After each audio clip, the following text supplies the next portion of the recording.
Hai, hari ini saya nak buat cucur bawang. Jom temankan saya ke dapur. Langkah pertama, kita masukkan 1 cawan tepung gandum ke dalam bekas. Buatkan well di bahagian tengah, kemudian kita masukkan 1 cawan air panas. Kacau seketika, kemudian tambahkan 1 sudu kecil garam dan setengah sudu kecil baking powder. Kacau sebati, kemudian tutupkan dengan penutup dan ketepikan.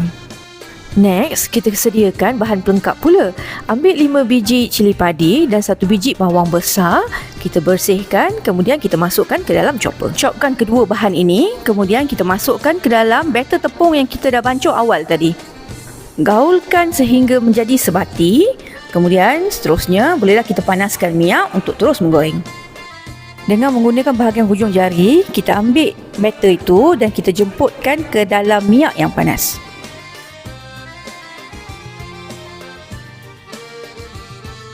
Jika ada jemput-jemput yang melekat, kita lerai-leraikan dengan menggunakan spatula. Gorengkan jemput-jemput ini sehingga kekuningan, kemudian kita balikkan untuk masakkan bahagian yang sebelah lagi. Sekarang, bolehlah kita keluarkan jemput-jemput yang telah siap ini dan kita letakkan ke dalam penapis supaya ia boleh sejatkan minyak-minyak yang ada ini. Ulang proses yang sama sehingga semua batter habis. Cucur bawang kita dah siap, senang je nak buat kan? Kalau balik kerja pun sempat buat. Tengok tu kejadian dia berongga di dalam. Saya harap anda akan mencuba resipi ini sehingga kita bertemu lagi. Bye-bye.